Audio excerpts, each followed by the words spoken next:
J'avais ça en tête depuis un bon paquet d'années, bien sûr. Bon, ça part pour la plupart d'un rêve d'enfant. Puis en plus de le faire sur des machines exceptionnelles.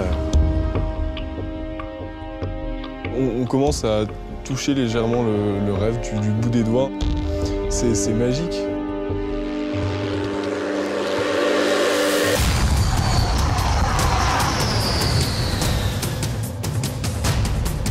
Vous êtes ici maintenant pour les sélections en vol. On doit découvrir les futurs talents de demain, hein, donc on cherche vraiment les meilleurs.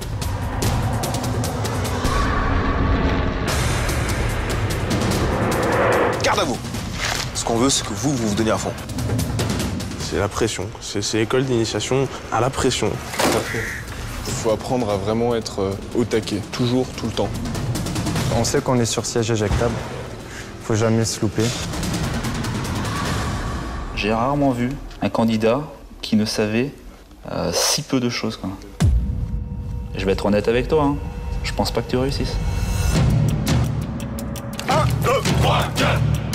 Le parcours est assez long, juché d'embûches. C'est un métier qui est dangereux. C'est un métier guerrier. Inspirez. Le niveau qu'on demande à ces pilotes, c'est ce qu'il y a de plus haut chez nous dans la marine.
À l'Envéoc, la pression est montée d'un cran.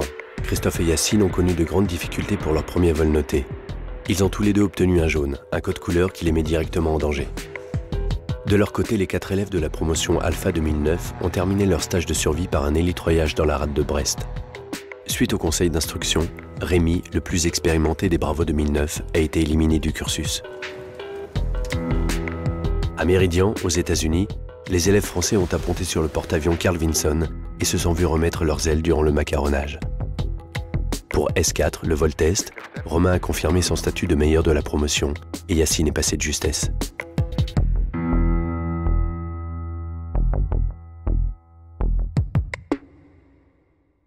Pour la promotion Bravo 2009, 2 mois se sont écoulés depuis leur arrivée à l'EIP 50S, l'école d'initiation au pilotage de l'Envéoc.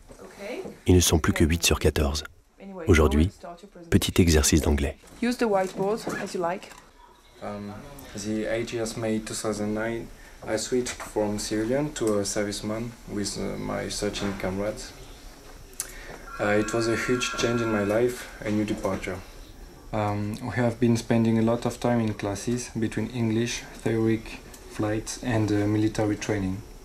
Since we entered in training, a very strong cohesion spirit took place in the group. In this short period, we have been experienced a lot of magic and bad times. For my part, when we received our military and personal effects, and in particular with the flight shoot, I felt a huge honor, pride and happiness.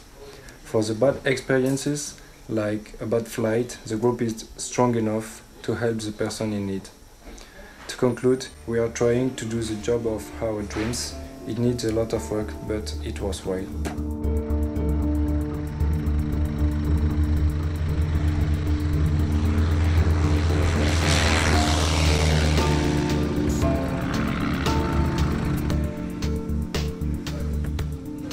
Pour tenter de devenir un jour pilote de chasse de l'aéronaval, les élèves doivent avant tout réussir les 14 vols de la sélection.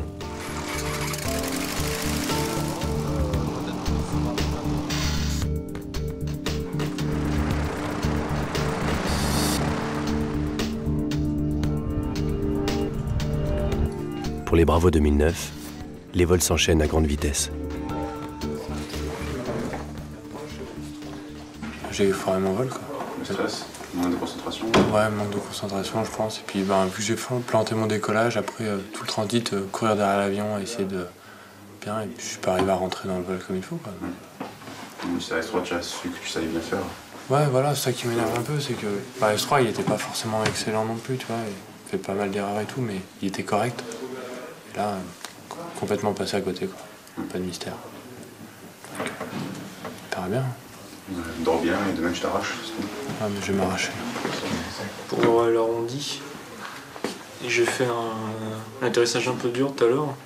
Ouais. J'avais un peu de mal en fait à prendre mon assiette 3 points, quoi. Et c'est au moment de l'asseoir l'avion, je sais pas si vous avez un truc. J'essaie de l'aplatir. Ça dépend de ton rebond. Si tu fais un gros rebond. Rebond brutal, remise de gaz. Mais... Rebond brutal, c'est remise de gaz. C'est un petit rebond. Si tu fais 30 cm, non, tu le laisses aller. Ouais. Éventuellement, si tu vois qu'il traîne encore et que tu es obligé de prendre beaucoup plus d'assiettes, tu peux en mettre un petit peu de gaz. Et ça va l'empêcher de tomber dur, même pire. Avec courage, je sais bien. Pour Alix, qui vient de rater son vol précédent, le conseil d'instruction a décidé de lui laisser une deuxième chance. Mais la difficulté est double car c'est le commandant de l'escadrille en personne qui sera aujourd'hui son pilote instructeur.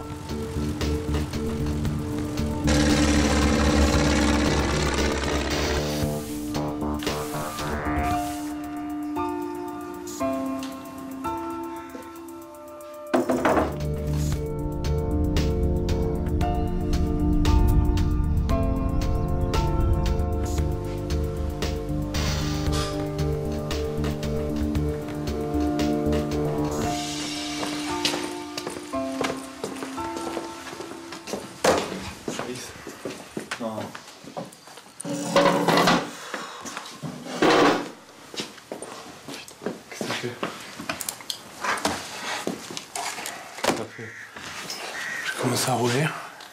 Il me change la piste au dernier moment. Non, d'accord. Après. T'as décollé sur l'herbe? Je ne sais même pas le bordel que c'était. Après, il m'a fait changer d'axe en cours de truc. Franchement, il pose des questions dans tous les sens. Dès qu'il te dit un truc, il faut que tu le répètes derrière. Je t'ai perdu. T'as fait des conneries ou quoi? T'as fait des grosses conneries? Non, j'ai pas fait de conneries. Oh, c'est bon, j'ai piloté comme une merde. Chaque fois, il me disait, mais c'est pas ça la méthode, c'est pas ça la méthode, c'est pas ça la méthode. Pourtant, je mettais mon assiette, après je mettais la puissance, je compensais. Fais une bonne autocritique. Dis tout ça, et rappelle-toi ce qu'il a dit qu'il arrive à t'en débriefer, et après tu verras. Après tu verras. Donc je viens de faire le vol avec lui, et il a bien vu qu'il était complètement derrière l'avion, et qu'il était incapable de gérer le peu d'exercice qu'il avait à faire. Est-ce qu'il était super détendu? Il a dit qu'il serait super détendu, parce que c'est... Il a dit qu'il serait super détendu, sauf qu'il était très tendu. J'en veux pour preuve qu'à chaque virage, il tétanise sur le palonnier.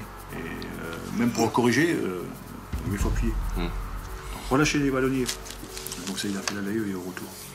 Et il a lâché prise. Au CI l'autre fois, il a dit qu'il serait super détendu, puisque c'était la dernière chance. Non, là, il a bien vu déjà au milieu de vol qu'il n'avait pas les ressources pour faire le minimum que je lui demandais, des trucs vraiment de base, les accélérations en palier, il n'y arrivait même pas. Et puis ensuite, j'ai senti qu'il laissait tomber.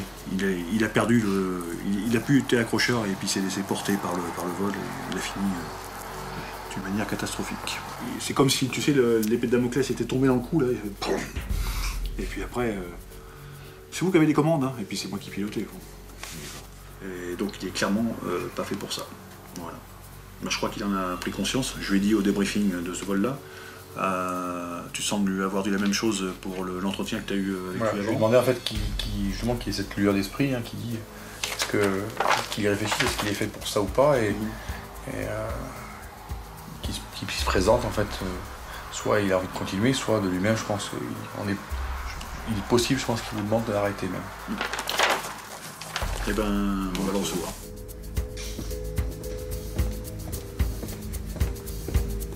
Voyez, s'il vous plaît.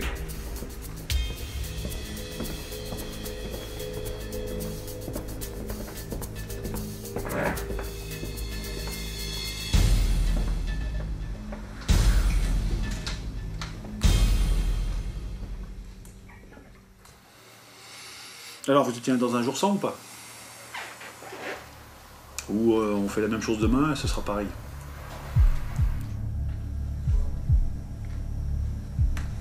Est-ce qu'on a fait des choses difficiles aujourd'hui? Que des choses très simples? Et vous avez eu du mal à les faire? Ça, c'est le constat qu'on a pu faire aujourd'hui, vous êtes d'accord? De toute façon, j'ai bien senti que vous avez un petit peu lâché prise. Là même, dans votre voix, on sent bien qu'il n'y a plus de... Vous n'y croyez plus, il n'y a plus la niaque, il n'y a plus le côté accrocheur. Vous semblez avoir complètement lâché l'affaire. C'est l'impression que vous nous donnez. C'est un peu le contre-coup de prendre ce vol jaune-là. Mais je me connais, je sais que je vais vite rebondir et puis dans un sens ou dans l'autre. Mais que ça ira quand même beaucoup mieux après.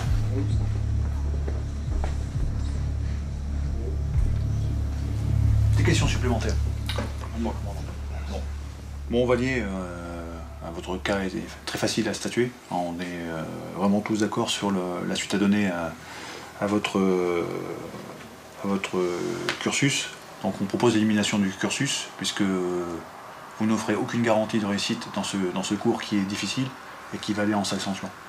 Donc là vous êtes déjà derrière l'avion, comme on dit en langage aéronautique. On est persuadé que ça va s'accélérer et de toute façon que vous n'y arriverez jamais. Donc on va perdre notre temps, vous allez perdre votre temps, ça c'est le plus important. Donc autant tourner la page de l'EIP50S le plus tôt possible. Et puis on va vous donner un petit peu le temps de réfléchir pour savoir si vous voulez rester dans la Marine nationale ou si vous voulez retourner aux études dans la vie civile. Voilà Valier.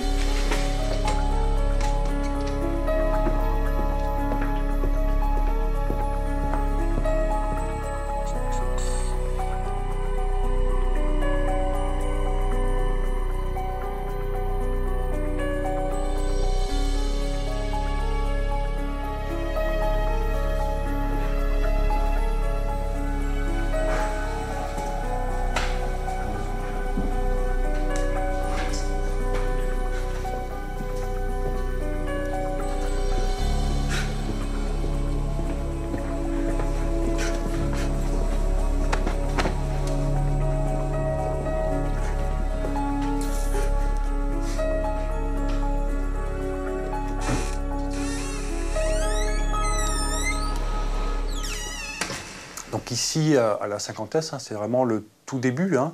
On pose les premières briques d'un édifice assez colossal, puisque l'aboutissement pour un pilote de chasse, c'est la qualif de chef de patrouille. Il va falloir pas loin d'une dizaine d'années pour qu'ils arrivent à l'acquérir, puisque le parcours est assez long, juché d'embûches. Déjà, la sélection ici est assez draconienne, puisque actuellement, un seul élève sur 3 arrive à sortir de la sélection ici. Puis tout au long de la formation, dès que les gens ont des échecs, le commandement a un petit peu de doute, on met les gens de côté. Puis quand tout est quasiment fini, ils arrivent à l'Andivisio, là où ils seront pilotes de chasse de l'aéronaval. Et là, le plus gros du métier, c'est de rester jusqu'à l'obtention de la qualif suprême, qui est chef de patrouille. Et là, les échecs sont encore malheureusement nombreux, puisque le niveau de travail et l'investissement est assez colossal. La difficulté des qualifs et le niveau qu'on demande à ces pilotes est ce qu'il y a de plus haut chez nous dans la marine.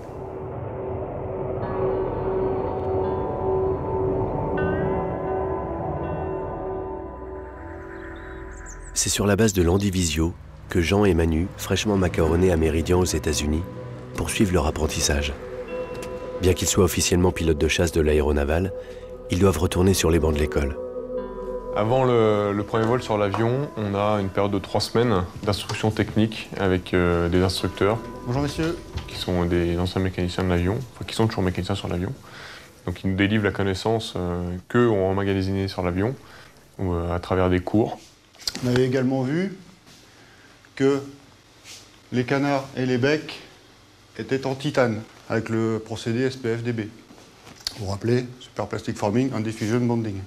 Et ensuite, on a 10 simus à faire avant d'être lâché en vol sur l'avion. Jean et Manu se rendent dans le hangar de la flottille 12F. C'est là qu'ils vont découvrir pour la première fois leur outil de travail. Donc, nous avons affaire au Rafale, avion d'assaut, multifonction, c'est-à-dire qu'il va faire aussi bien de la défense air-air que de l'attaque air-sol, air-surface. Quand j'ai appris que j'allais sur Rafale, j'étais vraiment super heureux parce que pour moi c'est un avion magnifique. C'est vrai que je l'ai fait en maquette d'avion quand j'avais 10 ans et je le tenais dans ma main comme ça et je pensais pas qu'un jour j'aurais la chance de voler dessus. Donc on a également un avion ravitaillable en vol, donc on a une perche. Donc une perche qui est toujours présente. Ensuite on continue, les entrées d'air. Donc une entrée d'air par moteur. La première fois que je l'ai vu, ça a été un grand moment, c'est sûr. C'est vrai que par rapport au T-45 qu'on a piloté aux États-Unis, c'est quand même un avion qui est beaucoup plus gros, qui fait beaucoup plus de choses forcément, parce que c'est plus un avion d'entraînement, c'est un avion d'armes.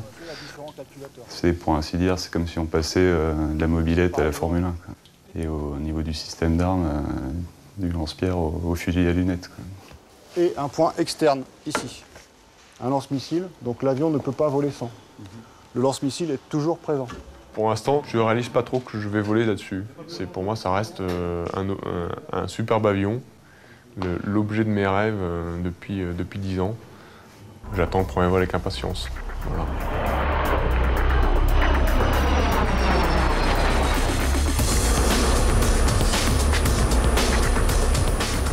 L'aéronautique navale dispose de deux types d'avions de combat. Le Rafale, avion de dernière génération, et le SEM, le super étendard dans sa version modernisée.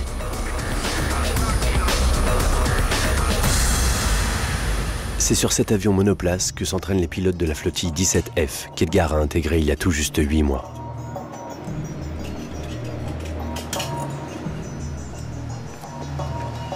Bonjour. Quand on arrive sur SEM, ça fait un drôle d'effet, parce qu'on est tout seul dès la première fois. Bon, ça implique beaucoup de choses, ça veut dire que, mine de rien, on sait qu'on peut compter que sur soi-même, donc on y va avec pas mal d'appréhension. Et on est assez... Moi, j'ai trouvé que c'était assez inconfortable, parce que c'est un cockpit qui est assez petit, on a beaucoup d'équipements avec nous, et c'est vraiment ce sentiment d'inconfort que j'ai ressenti pour les premiers vols. Mais très vite, finalement, on s'y habitue.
La spécificité du métier de pilote de chasse, c'est que même lorsqu'on devient officiellement pilote, on ne sait pas encore tout.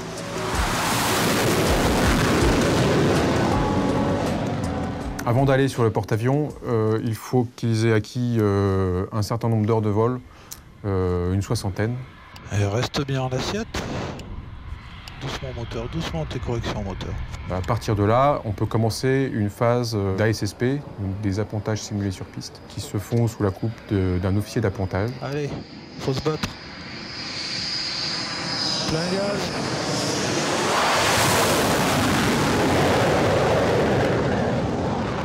C'est-à-dire qu'on va faire exactement le circuit qu'on fera autour du bateau. on va venir se présenter face à la piste en utilisant ce système qu'on appelle le miroir, qui nous donne notre pente, la pente idéale à suivre et la pente qu'on est en train de suivre par un jeu de lumière. Et le but, c'est d'arriver aligné à la bonne vitesse sur la bonne pente. Annonce miroir. Oui, tu es haut, continue à descendre doucement en assiette, tu vas le voir. Mets-toi bien en assiette. Annonce miroir.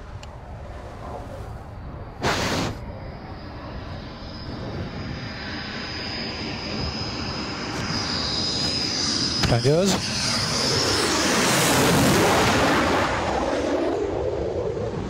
La relation entre le pilote et l'officier d'appontage, c'est une relation de confiance d'abord, puisque il va voir des choses, il va déceler des erreurs qui vont arriver avant même qu'elles arrivent, parce qu'ils ont vraiment l'œil qu'il faut pour ça. Et nous, dans notre avion, on a eu un autre point de vue. Et donc, nous lui faisons confiance pour qu'il nous guide, il nous amène bien comme il faut sur le porte-avions. Et lui nous fait confiance pour qu'on réagisse comme il faut. Allez, jusqu'au bout, jusqu'au bout. Plein gaz.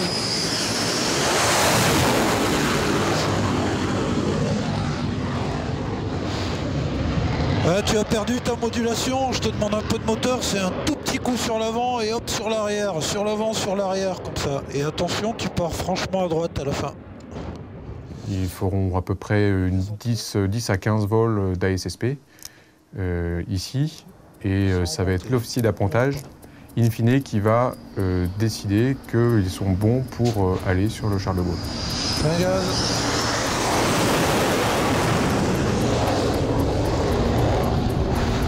S'il me dit que je suis prêt à y aller, ça veut dire que je lui fais confiance, et c'est son boulot et il le fait bien, donc je lui fais confiance et je suis prêt à y aller. Moi, c'est vrai que j'ai toujours de l'appréhension et on a toujours l'impression de ne pas être prêt.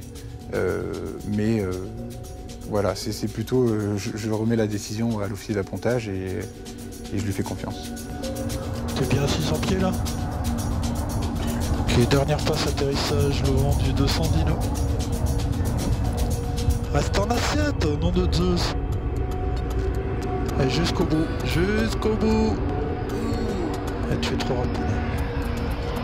Doucement, doucement, regarde les grosses corrections.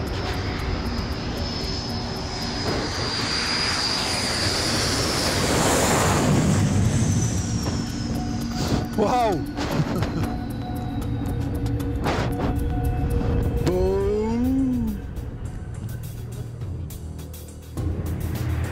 À l'Envéoc, la sélection en vol a pour but de détecter les futurs pilotes de chasse de l'aéronaval. Ceux qui, comme Edgar, espèrent apponter un jour sur le Charles de Gaulle. Au programme de la mission d'aujourd'hui, Yacine va découvrir le touch and go sur la piste de l'EIP. Voilà, jusque-là c'est comme d'habitude. À partir de là, c'est nouveau. Je te prends le premier tour, d'accord? Et puis tu vas regarder. Et après tu feras. D'accord? Voilà, je dégauchis face à la piste sur l'axe, j'ai verrouillé l'axe, maintenant c'est plan vitesse. Okay. Et plus je me rapproche, plus mes corrections doivent être fines et anticipées, d'accord? Je continue à suivre ma pente, j'arrive au-dessus de la piste, je réduis souplement. Ça a touché, manche au paquet. Je regarde loin devant. La direction sous contrôle, oui. Et bien on repart. Plein gaz. La vitesse, elle arrive, on décolle. Et on est reparti pour la même musique. C'est vu ça? Oui, capitaine. Allez, je suis à les commandes. Imagine l'axe de piste. Allez, ne laisse pas partir ton axe. Ne stresse pas, ne stresse pas. Des petites corrections, on se rapproche de la piste. On revient un peu. Les facteurs de concentration et de stress sont bénéfiques pour avoir une performance tout à fait correcte, mais jusqu'à un certain point. Écarte-toi. Et il faut dépêcher, il faut être actif. Ce point en question, cette limite, elle est propre à chaque individu.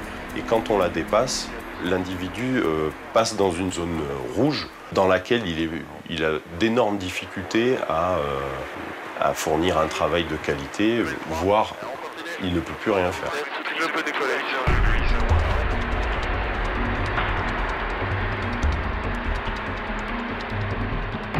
regarde ta piste et tiens ta vitesse. Regarde ta vitesse. Je suis un peu bas là. Non, j'ai une vitesse non, tu n'es pas bas du tout, par contre tu es lent. Oui, les ailes à plat. Elle à plat.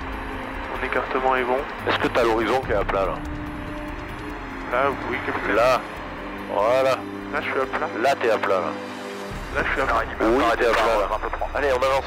Il a l'air d'être suffisamment stressé pour montrer des difficultés à appliquer le travail demandé. Et ça a plutôt tendance, ce stress est plutôt néfaste pour lui, puisqu'il a tendance à le bloquer. Allez, t'es l'arc blanc, premier cran, la pompe, et on compense. Avec, regarde pas tes commandes, regarde pas tes aiguilles. Premier cran. On marche. Et je comprends. Non, Siamet, tu comprends pas ce que je te demande. La relation qu'il y a entre l'élève et le moniteur doit rester suffisamment neutre et suffisamment distante pour que le jugement n'en soit pas altéré. Encore une fois, c'est de la sélection en vol et c'est pas du copinage. Allez, on est en relèvement, il faut y aller. Tant pis si t'es pas prêt. Allez. Oui, c'est Q. Allez, faut y aller, je te dis. C'est pas 10 secondes après hein, qu'il faut y aller. Hein. Là, on est sur 45 degrés là. Command Golf, number 2 behind the cap on base, reported final to 3. Faut que tu sois plus rapide en vente arrière, sinon je te presse pas comme ça. C'est pour ça que je te dis d'y aller. Oui, capitaine. D'accord? Il faut que tu sois plus rapide. Comment on est là? Là, on a... Gère ton rayon de virage. Et ta je vire trop tôt et puis on est trop haut, on est trop rapide. Piste 23, le vent 290. Et on a grillé toute notre finale quasi là. Oui, capitaine. À faire une corde de chien, donc il y a quelque chose à faire. Remise des gaz. Là, toujours bonjour ici. Ouais, si tu fais rien, oui, on va remettre les gaz, c'est sûr, mais bateau un rallye en finale. Bonjour, un plan visuel d'un rallye en finale, je fais un palier. Est-ce que... Est-ce que c'est la priorité là?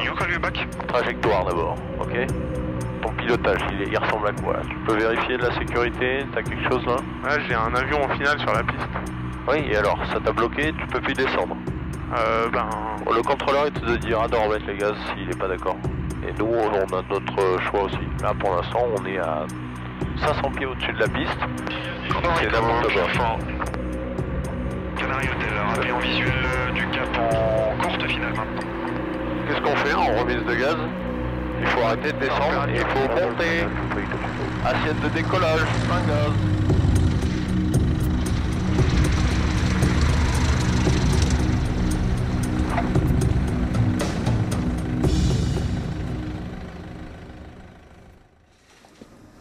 CML débriefing.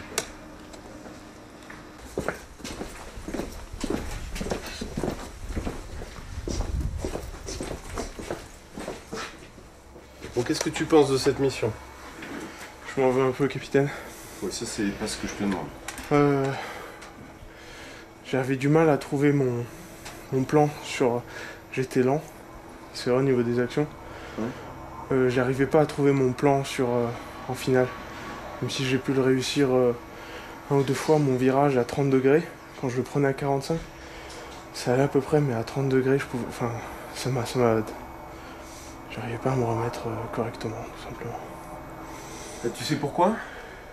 Parce que tu fais un effort dans ton circuit pour être bien positionné et pas prendre de retard. Sauf qu'ensuite, pendant la vente arrière, les actions que tu as à faire sont beaucoup trop lentes. Quand il s'agit de sortir les volets, brancher la pompe, faire toutes les actions vitales derrière, ça prend beaucoup trop de temps, quoi. La mission commence correctement et au fur et à mesure, tu t'écroules pendant la mission. Il faut plutôt avoir une tendance à travailler dans l'autre sens. Tour après tour, gommer les erreurs, essayer de compresser tes retards, jusqu'à essayer de finir par un tour de piste qui soit tout à fait correct, en tout cas complètement honnête, quoi. D'accord? Je savais que ça allait avoir un CI. Après, après on s'en veut, c'est sûr. Hein. C'est un échec, mais voilà, ça continue, quoi. Donc, vol nul, mais vol quand même. Je remplis ta feuille. Et tu viendras ensuite la signer, ok? Oui, c'est bon, tu peux te disposer. Merci.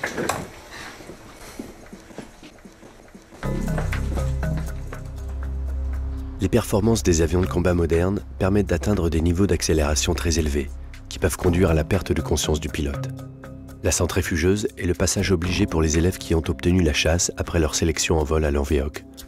C'est le cas d'Antoine, qui faisait partie de la promotion Charlie 2008. Il est accompagné de Nicolas, un élève de l'école navale. La centrifugeuse, c'est quand même... c'est un peu angoissant, mais c'est pas un stress aussi intense qu'on peut avoir quand on est en sélection en vol. Là, c'est une étape à passer. Les gens sont là pour nous aider, pour nous mettre à l'aise. Et on sait, en rentrant, qu'il n'y a pas de raison que ça se passe mal. On y va? Allez. C'est bon, alors on va vous installer. C'est parti. J'ai eu pas mal d'appréhension. Hein. C'est la première fois, en fait, comme je n'ai jamais fait de vol, même en tant que passager sur un avion de chasse. J'ai pas pris plus de 4G et demi. Là, on nous a annoncé directement qu'on monterait à 8G. Donc, effectivement, c'est la première fois que je m'assois sur un siège d'avion de chasse, que je subis autant de G. Donc, j'avais beaucoup d'appréhension.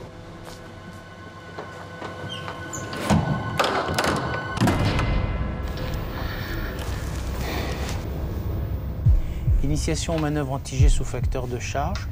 Le sujet est l'enseigne de vaisseau Reskiewicz Nicolas. Là, on va monter jusqu'à 8G, mais ça va se faire, comme je vous l'ai dit tout à l'heure, très progressivement. Êtes-vous prêt? Je suis prêt. Autorisation de lancement. C'est parti.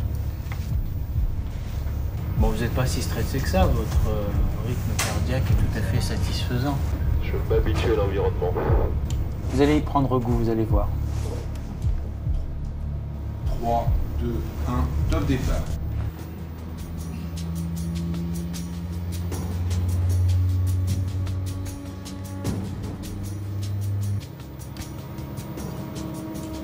Début de montée. 5G. C'est normal. 110. Allez, top départ. 1, 2, 3, inspirez. 1, 2, 3, inspirez. Inspirez. C'est vous qui avez arrêté? Non, il était obligé. Non, il a été jusqu'au bout.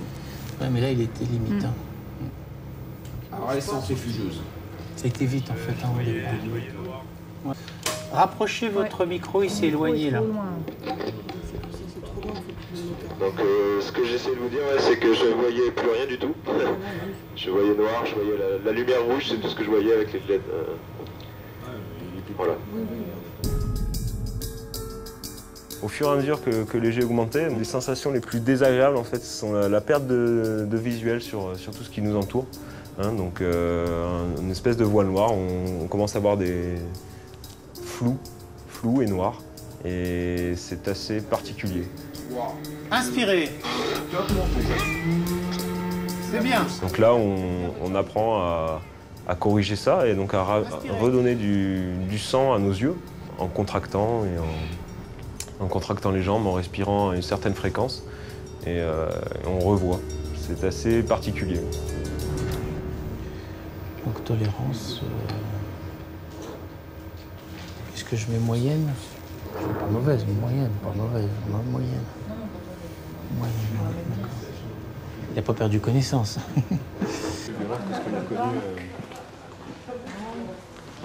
Oui, il a même le sourire. Oui, ça se passe bien. La centrifugeuse, c'est quand même quelque chose qu'on redoute un peu. On ne sait pas du tout comment on va réagir dedans. Et c'est vrai que le déroulement, c'est quand même assez violent. Courage. Hein.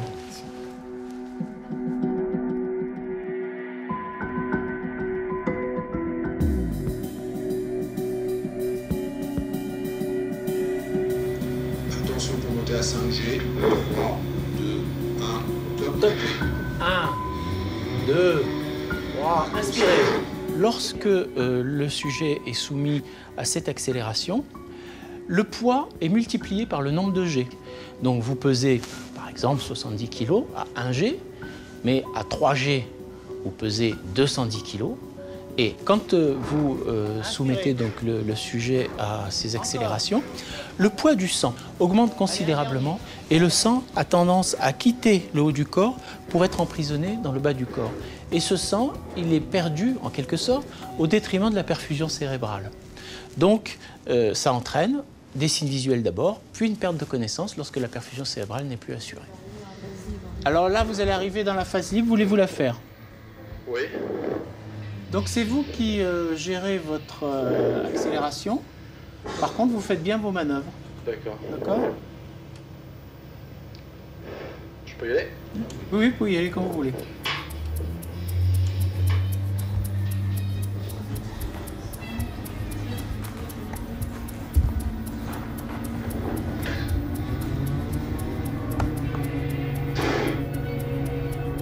J'avais pas peur de m'évanouir avant d'y aller dedans parce qu'on nous a dit que les gens qui s'évanouissent dans la centrifugeuse, c'est vraiment une minorité. Ben, c'est pas mal, continuez comme ça. Et en fait, une fois que je me suis retrouvé à 8G, j'ai vu que je voyais de moins en moins bien. Je savais plus très bien où j'en étais avec mes inspirations. Plusieurs secondes comme ça, à un moment, j'aurais pu partir.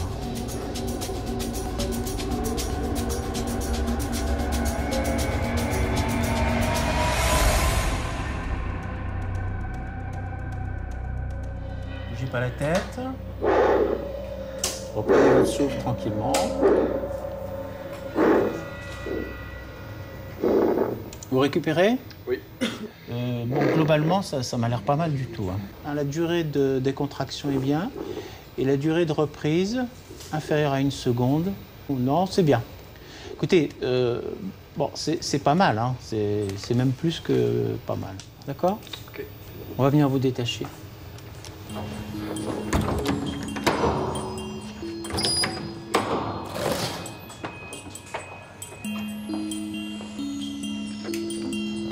Quand on sort de la centrifugeuse, il faut bien un quart d'heure avant de reprendre ses repères. On a la tête qui tourne.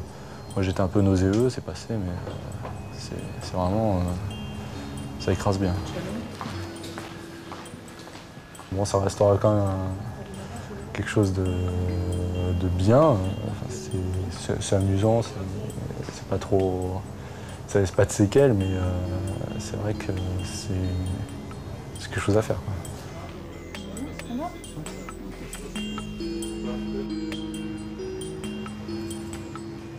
Voilà, monsieur Reskevic. Donc vous avez votre diplôme et puis votre certificat. Si jamais vous avez un problème ou une perte de documents que vous avez besoin qu'on vous édite une copie, vous adressez au service. De même, si vous avez besoin de renseignements supplémentaires. Donc prenez soin de vous et puis accessoirement prenez soin des avions qui sont payés par le contribuable.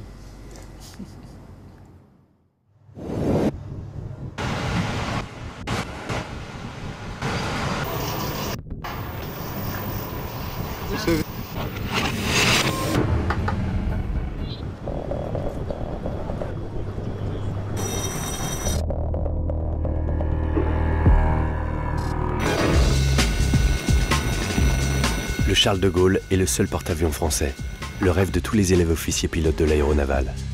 À son bord, 2000 personnes prêtes à servir la soixantaine de pilotes capables de venir y apponter. Équipé d'une propulsion nucléaire, il peut parcourir jusqu'à 1000 km par jour. Ces deux catapultes projettent les avions à plus de 250 km/h en 3 secondes.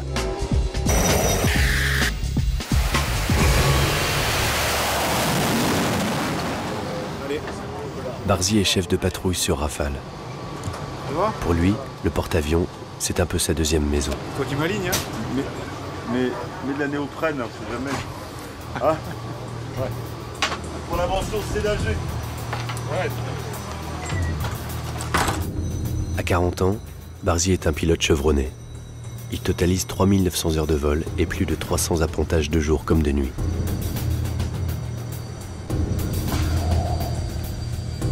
Aujourd'hui, il doit effectuer une mission de routine. Pourtant, celle-ci a un goût particulier. Donc aujourd'hui, c'est malheureusement mon dernier catapultage et appontage. De toute façon, les pages doivent se tourner. C'est un métier de jeune. Moi, j'en ai toujours été persuadé, un métier de jeune et de sportif. Donc maintenant, à eux de reprendre un petit peu le flambeau. C'est pas parce que je vais partir que ça va s'arrêter. Au contraire, il faut que ça continue. Et c'est à eux de continuer, d'aller de l'avant et d'être bien motivés, comme je les vois tous les jours, bien motivés à aller sur le porte-avions.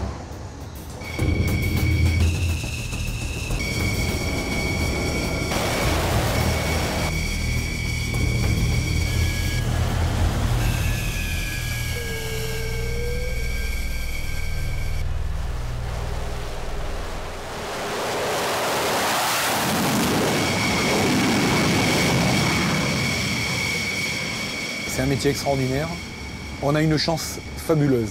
Cette chance-là, il faut la conserver le plus longtemps possible. Et pour ça, il faut s'accrocher.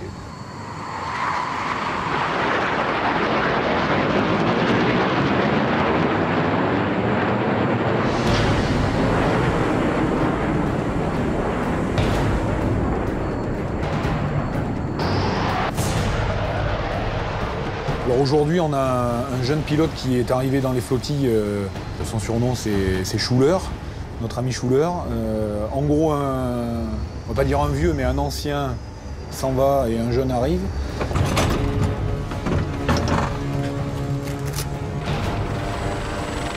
Schuller, c'est le surnom d'Edgar. Il n'aura le droit de l'utiliser qu'une fois sa qualification d'appontage réussie.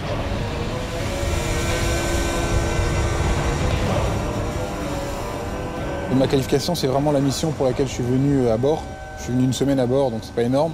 Et le but, c'est que je ressorte qualifié. Après, les autres vols, c'est du bonus, on appelle ça du vieillissement. Tout le porte-avions, du commandant à l'équipage, a les yeux rivés sur le premier catapultage d'Edgar. Malgré toutes les précautions, le catapultage d'un tout jeune pilote reste une phase très dangereuse. Avec la violence de l'accélération de l'avion, personne ne peut prévoir les effets d'une telle première.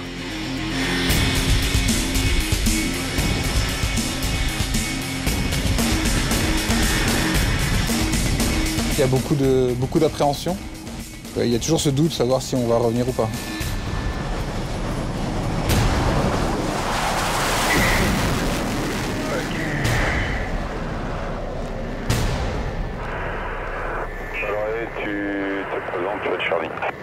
Le premier catapultage, on est surpris par la violence de la poussée. On est vraiment collé à son siège et puis on est censé vérifier la vitesse de sortie, tout ça. C'est vrai que le premier catapultage, j'avoue, j'ai rien vérifié du tout. Je me suis retrouvé au bout du pont, hop, mon avion vole, instinctivement j'ai récupéré mes commandes et je suis parti.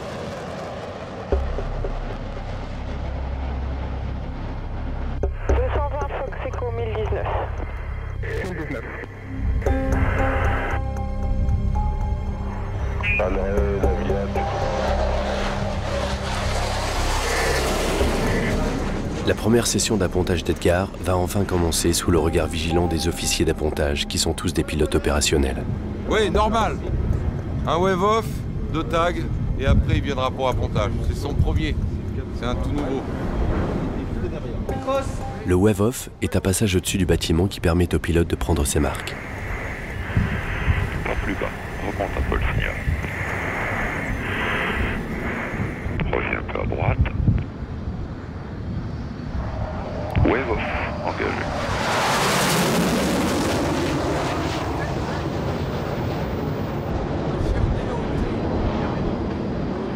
Je dirais que la relation qui s'installe entre un tout jeune pilote qui vient faire sa qualification initiale et un officier d'appontage, elle est à sens unique. C'est-à-dire qu'il s'en remet complètement à vos conseils. Doucement la descente maintenant. Diminue un peu le taux de descente. Et doucement au manche, ça va être trop grosse variation sur le manche. Et nous, on est là pour le mettre à l'aise, pour lui apporter de la sérénité. Un petit peu de moteur. Et pour l'encourager, en fait. Les ailes horizontales ne te balancent pas d'une aile sur l'autre.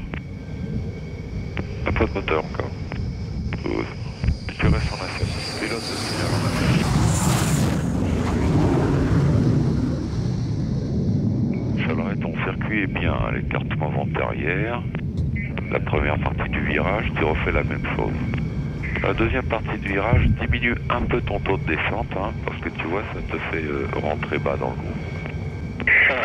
La relation qu'on a avec l'officier d'appontage, pour l'appontage réel, c'est pas qu'il nous prend par la main, mais il va quand même nous guider et nous rassurer. Il a une voix calme et sûre, et c'est très rassurant, ouais, d'avoir quelqu'un au micro, une voix qu'on connaît.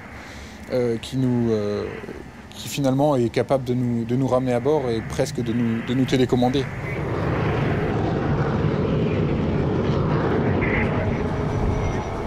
Volet cross. Oui.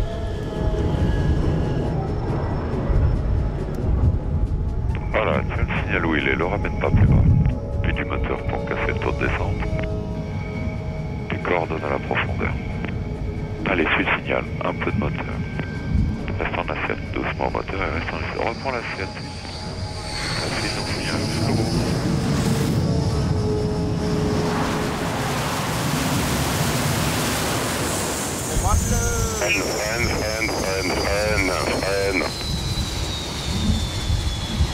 Freine. Mission accomplie. Edgar vient de réussir son premier appontage, récompense de plusieurs années d'efforts. Mais il lui reste encore beaucoup à apprendre, à commencer par s'orienter sur le bateau.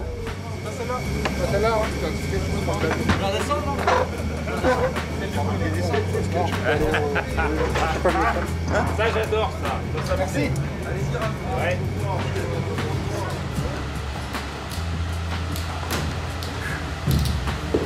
Voilà, pour la première fois, c'est fait.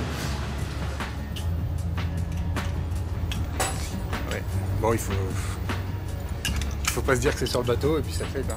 C'est vraiment ça en fait. Hein. Prends pas au moins à boire, ouais. Je prends pas une bouteille d'eau. Je suis là, si toi ça arrive. Ouais.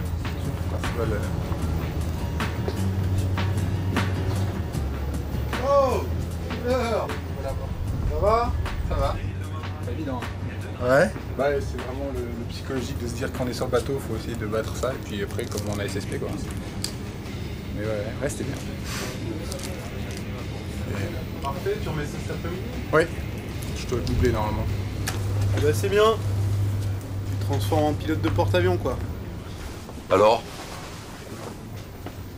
Félicitations d'être. C'est pas bien? Si, c'était bien. Si? Si, ouais. Ouais.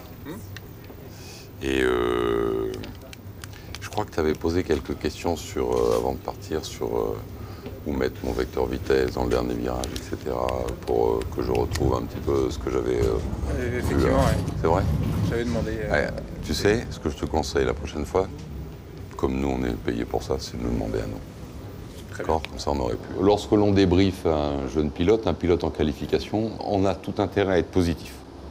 Ça ne veut pas dire qu'on n'est pas juste, voire parfois sévère dans la notation, mais on ne s'étend pas sur cet aspect-là. Bon, je ne vais pas tout redébriefer et voir tout dans le détail, parce qu'il y a quand même beaucoup de choses à dire. Ton circuit est bien. Je dirais que jusqu'à ce point-là, il n'y a pas grand-chose à dire, jusqu'au point 90. Bon, après le point 90, tu cherches inconsciemment à retrouver ce que tu avais vu à terre. Ça ne peut pas fonctionner. D'accord. C'est pas mal, hein? C'est difficile. Hein? C'est difficile. Hein? C'est pour ça qu'on n'est pas nombreux à y parvenir. Mais ça demande de travail. Question? Non, c'est clair. Voilà.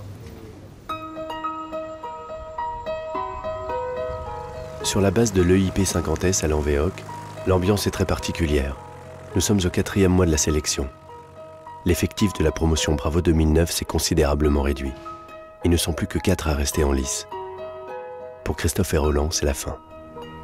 Niveau pilotage, j'avais, je pense, les capacités d'aller au bout. Après, niveau self-control, j'avais peut-être moins les capacités. Un peu trop, je me laissais envahir par mes émotions. Et à partir du moment où on a un CI, c'est fini, il n'y a plus le droit à l'erreur. Donc moi déjà qui me stressais tout seul pour faire bien les choses, une fois que j'ai eu mon CI, j'étais vraiment plus que stressé, on va dire.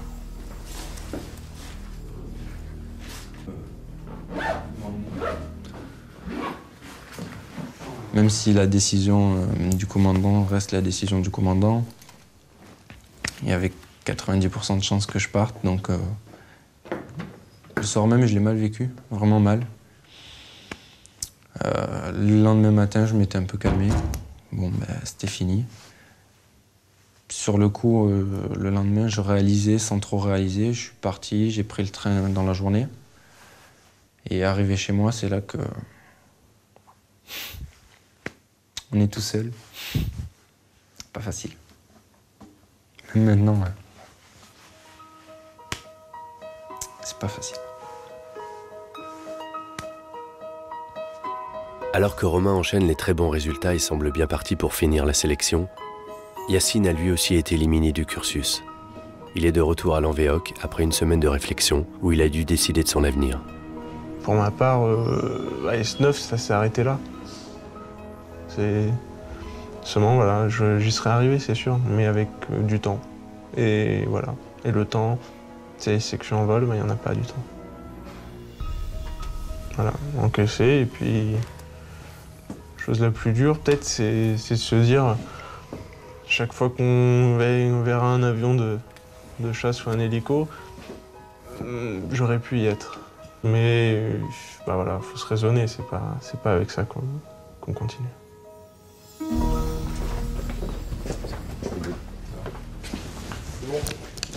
monde de 4 max, pourquoi il n'y a que lui qui est battu là? Parce que les autres sont de 6, tout ça. Vas-y, tu rentres et tu t'assieds, Vas-y. Et puis on va discuter vite fait de ce que tu as réfléchi pendant cette semaine. Moi, j'avais vu pour Maestrance, pour quelque chose qui me plaisait, qui m'attirait, que je pensais faire. C'était Denae.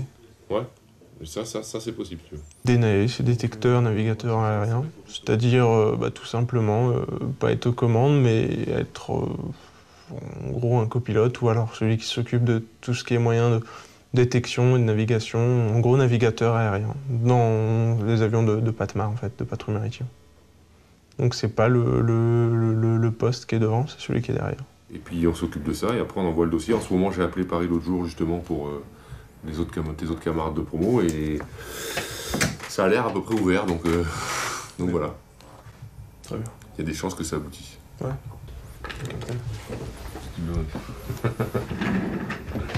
Allez, tu vas voir la secrétaire et tu lui dis, elle va te demander de faire une lettre et puis de faire quelques papiers, etc. Voilà. Bien, capitaine. Voilà. Merci.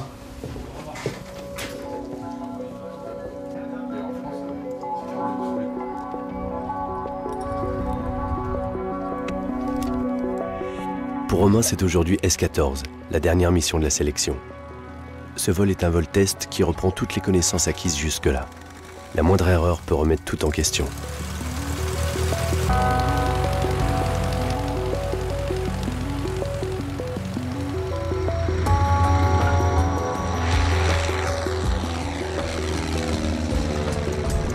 Ce dernier vol de Romain ne laisse pas indifférents ses camarades de promotion, autant ceux qui restent que ceux qui partent.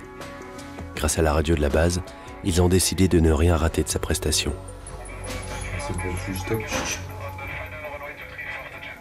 Il a l'air pas trop mal, mais il a l'air de s'éloigner vachement quand même. Ouais, le truc c'est à l'intérieur, elle a fait commenter, après il est arrivé au fond de la mission, il a fait des armes. Pas de piston. C'est dans notre pièce, non? Il est un peu haut là, non? Ouais, il est un peu haut. Comme on nous dit souvent ici, c'est l'école de l'excellence. Donc jusqu'à présent, des notes excellentes, j'en ai pas eu. Donc toujours un petit regret. Mais écoutez, jusqu'à présent, les missions sont bien passées. Je suis encore là, donc je vais pas me plaindre. Bon, ça marche là? Non. C'est les autres qui poussé, moi je suis là, regardez. Oh putain, j'en ai chié. C'est ça, on a cœur ça. Bah, faire toute ta mission? Bah non, j'ai pas pu faire l'exercice décrochage à l'atterrissage. Putain, le reste, je voyais pas un bout de ciel bleu. Je vais, on va trouver un trou. Ouais. On en a trouvé un. T'en as trouvé un? À un moment, on t'a entendu la radio, t'es reparti à l'IP? Ouais. Pourquoi t'es reparti à l'IP? Parce qu'il me l'a demandé. IP 05 en plus? Ouais, c'était là, c'était. J'atterrissais dos au vent, tu sais. Et avec le vent, vu comme il soufflait, tu sais, ça me foutait grave dans la merde. Ouais. Et donc, je voulais pas venir au final, j'essayais de me démerder. Du coup, à chaque fois, je me mettais dans la merde. Et j'ai pas réussi à en faire un bien. Et là, je crois qu'il va me refuser pour ça. Hein. Il va me refuser. Non, mais moi, j'ai confiance. Ah ouais, Campbell, attends. Le niçois, attends. Au niveau de la manière, au niveau du pilotage, bon, tu l'as déjà, donc c'est bon. Gestion de mission, alors Bon, c'est que S14, donc c'est que 14 vols, d'accord? Donc c'est clair que c'est pas beaucoup de vols non plus. T'as bien... Il y a des situations où tu gères bien, et puis d'autres où t'es encore un petit peu trop scolaire, d'accord? Notamment tout ce qui est pas dans la campagne, là. Donc c'est déjà pas mal, mais essaie de bien développer ça. Dis-toi qu'est-ce que je ferais en vrai si ça m'arrive, quoi, d'accord? Voilà, et dans l'ensemble, je te débrieferai après. Enfin, je débrieferai le cahier après, là. Mais en tout cas, bon, t'es mon test, quoi. Voilà. T'as des questions ou pas? Non, non. Ok. Ah, tu peux y aller, là. Merci. Voilà. Je viens de débriefer. On m'a dit que j'avais mon vol test, donc évidemment, c'est une première grosse partie qui s'achève. Et que je viens de réussir, donc évidemment, je suis content. Comme on nous a dit, c'est un premier pas de fait dans le milieu. Donc c'est sûr que ça fait quelque chose. Donc c'est fini? La sélection est finie, ok. Félicitations en tout cas, hein. Vous avez fait une première étape, donc c'est bien. Néanmoins, il ne faut pas s'endormir. Hein. La suite, vous savez ce qu'il vous reste? Oui, putain. Il reste quoi? Les 7 vols de navigation et 5 vols de forme. D'accord, si vous voulez cette place chasse, il va falloir s'arracher.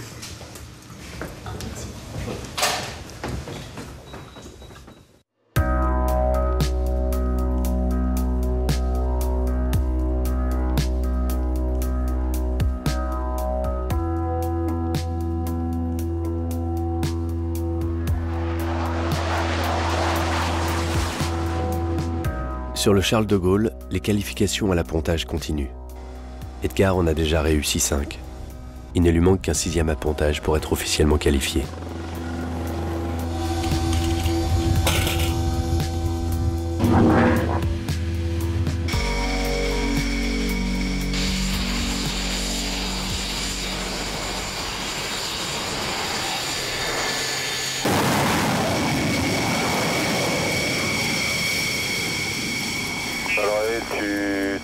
Tu as le Charlie. Travers, aéronautique 2. On a dit 2 minutes. 2 minutes, ça fait 600, 600 machin et 880. On est pas mal. 10 minutes au taux de descente. Moteur. Reste à l'assiette. J'avais pas l'assiette. Mets le nez au bout du pont et les ailes à plat.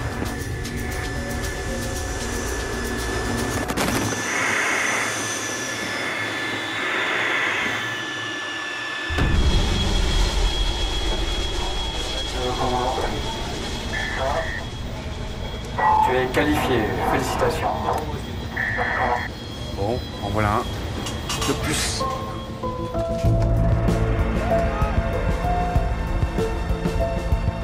Après avoir été félicité par le commandant en second du porte-avions, Edgar peut enfin savourer sa réussite. Ça y est, c'est fait.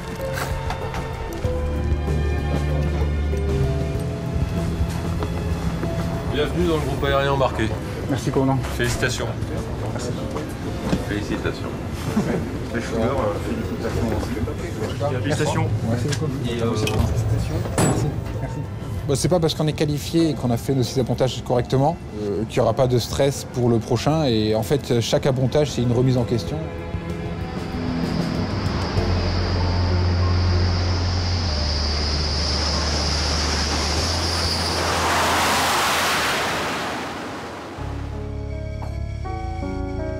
Pour Barzy, c'était le dernier appontage qui clôt sa carrière de pilote de chasse dans l'aéronaval. Le vol, monter à 50 000 pieds avec une machine comme le Rafale et puis évoluer en supersonique, ça va me manquer énormément. Ça, c'est une certitude parce que j'ai encore la foi et encore du jus à donner. Mais ce qui va beaucoup me manquer, c'est la famille. La famille du porte-avions. Pour Barzy, c'est la fin d'une aventure qu'Edgar vient à peine de commencer. À partir de maintenant, on peut l'appeler Schuller. Il va recevoir son diplôme de pilote de chasse embarqué des mains de l'amiral Bobin, commandant de l'aéronautique navale.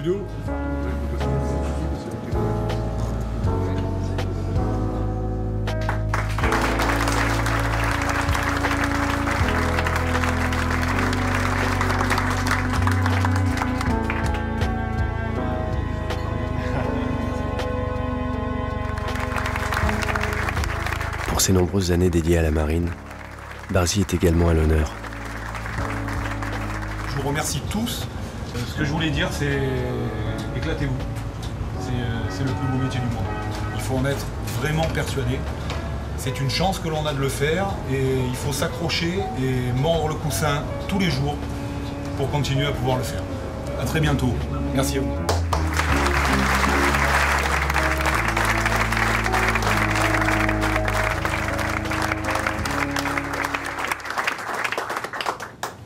Amiral, je vous en sers un petit. À l'Envéoc, sur les 14 élèves de la promotion Bravo 2009, 3 seulement ont franchi avec succès le cap du vol S-14. Pour Gabriel, ce sera le cursus hélicoptère. Idem pour Alexandre, qui rejoindra Gabriel à Dax. Romain est le seul de la promo à pouvoir prétendre à la chasse embarquée. Il part à Salon pour suivre le cursus avion avant d'entamer, si tout se passe bien, la filière américaine. Pour ceux qui ont choisi de rester dans la marine, c'est le moment de dire au revoir à ceux qui rejoignent le monde civil. Enfin, mercredi, en fait, je reviens le 15. Même si je gagne 1000 € par mois le SMIC, c'est pas un problème quoi. Tant que je vole, ce sera pas les mêmes missions, c'est sûr. Ce sera pas. Mais bon, faut que je sois en l'air quoi. Ça c'est ma vie quoi.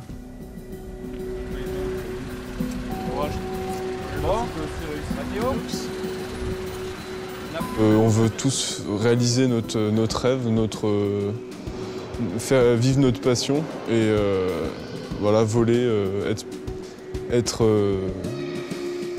payé pour voler. Voilà.